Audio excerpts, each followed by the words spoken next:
What happens when your drama is not out in them streets? Your drama is at the crib. And this is the problem Jesus has. The Bible says he came home, and when he got home, he was not only wrestling with the Pharisees and the scribes, but now his mama is questioning his call. There's no peace. Trust me, there's no peace when there's no peace in your house.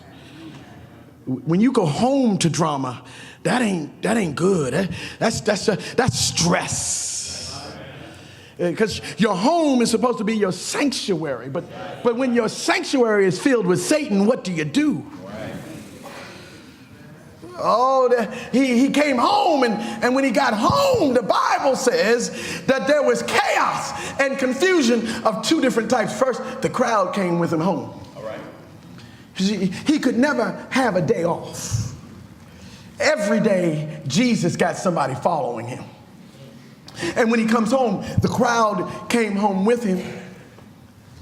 And when he gets there, the Bible says that not only did the crowd come with him, but the haters came with him. Y'all better stop asking for God's blessings if you don't want haters in your life. Stop asking for God to elevate you if you don't want any opposition in your life. Stop asking for God to expand your territory if you don't want thieves to come into your life. Because the only way you can hold on to God's blessings is if you're ready for the accompaniment of Satan to come along with it. His ministry is good, things are growing, and the crowd is now saying to him, he done lost his mind. His family, we are told, comes to restrain him. What happens when the people who are supposed to validate you, the people who are supposed to support you, the people who were supposed to be ride or die, they were with you from the grave. Now these same people are coming to constrain you because they believe, along with everybody else, that God ain't got nothing else for you. They can't see the vision that God gave you, and now they have participated in the choir suggesting that you have lost your mind. And the first thing I want you to do is don't you confuse Christ for crazy.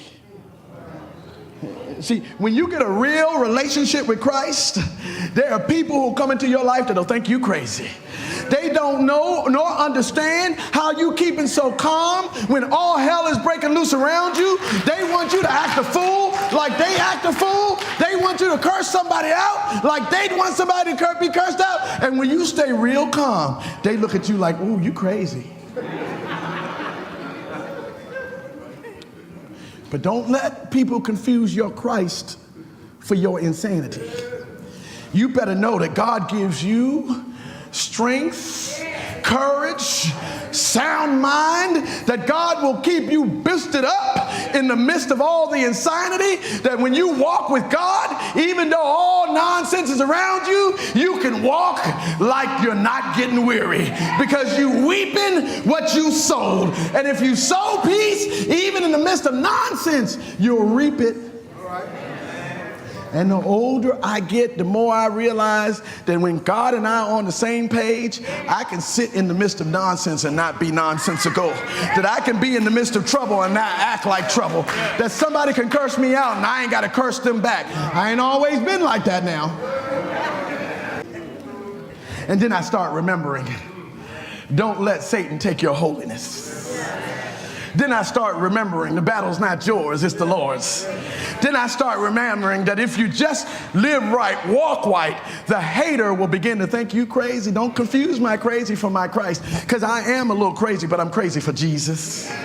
And when I get crazy for Jesus, I begin to understand that the weapons of this world cannot handle the battle I got, because the battle I'm fighting is not a battle of flesh and blood, but against powers and principalities in darkness, that I don't need to be dark with you, because you can be dark all by yourself.